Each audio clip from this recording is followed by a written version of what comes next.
আপনারা হয়তো বাজার থেকে অনেক দাম দিয়ে কাপমেট বা পাতিলের ম্যাট কিনে থাকেন।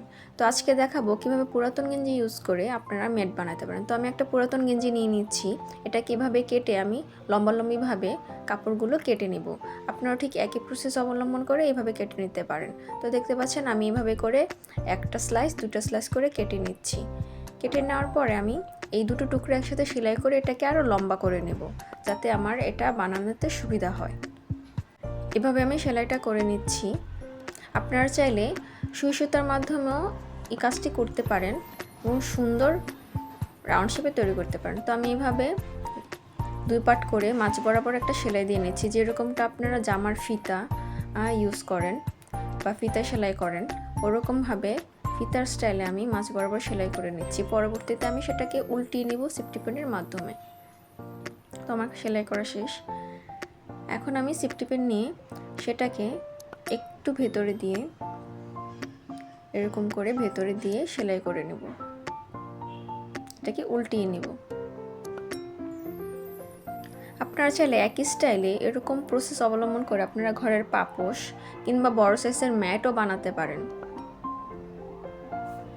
পুরাতন গেঞ্জিগুলোকে ফেলে না দিয়ে আপনারা এভাবে কাজে লাগাতে পারেন। তাতে আপনাদের অনেক টাকা বেঁচে যাবে, কারণ দোকান থেকে এরকম ম্যাট কিনতে গেলে কিন্তু প্রচুর টাকা খরচ হয়ে যায় সামান্য। তো দেখতে পাচ্ছেন এরকম আমি ফিতার মতো একটা করে নিচ্ছি। এরকম করে আমি 3টা ফিতা করে নেব। 3টা ফিতা এরকম লম্বা লম্বাভাবে রেখে আমি ফার্স্টের যে উপরের অংশটা এটাতে সেলাই দিয়ে নিব, যাতে এটা ছুটে না যায়।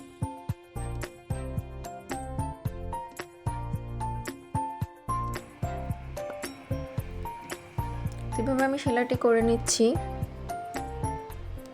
তারপর আমি যে বেনি যেভাবে করে ওরকম করে এটাকে বেনি করার মতো করে নেব। আপনারা একটু টাইট করে করবেন যাতে ছুটে না যায়। আমি দেখার সুবিধার্থে, আপনারা বোঝার সুবিধার্থে একটু নর্মালি করে শুধু দেখিয়ে দিচ্ছি। পরবর্তীতে আমি এটি টাইট করে নিব।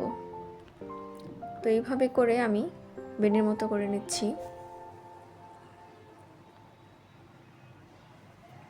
তারপর এটাকে আমি যে এইভাবে রাউন্ড শেপ করে ঘুরিয়ে ঘুরিয়ে এটাকে একটা রাউন্ড শেপ দিব। এরকম করে আস্তে আস্তে ভাঁজ করে ধরে চেপে চেপে আমি এটাকে রাউন্ড শেপ করে নিচ্ছি।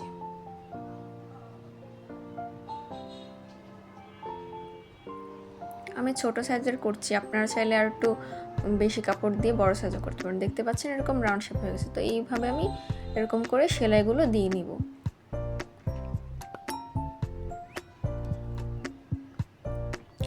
আমি মেশিনের সাহায্যে সেলাই করছি, আপনারা চাইলে সুই সুতা দিয়ে হাতেও সেলাই করতে পারেন। হাতে সেলাই করলে আরও সুন্দর হবে, আরও দেখতে ভালো লাগবে। আপনারা চাইলে সুতি কাপড় ইউজ করতে পারেন, আমি গেঞ্জি কাপড় ইউজ করেছি। সুতি কাপড় দিয়েও আপনারা সুন্দরভাবে এরকম একটা ম্যাট তৈরি করতে পারেন। এটার উপর আপনারা কাপ, ফ্রিজ বা যে কোনো হাঁড়ি পাতিল গরম, ডাইনিংয়ের উপর আপনারা খুব সহজে এটা রেখে দিতে পারবেন। এতে আপনাদের টাকাও বাঁচবে, সময়ও বাঁচবে, আপনাদের কাজেও হবে। এরকম করে আমি 4-5টা সেলাই করে নিচ্ছি। দেখতে পাচ্ছেন হয়ে গেল আমার কাপমেট।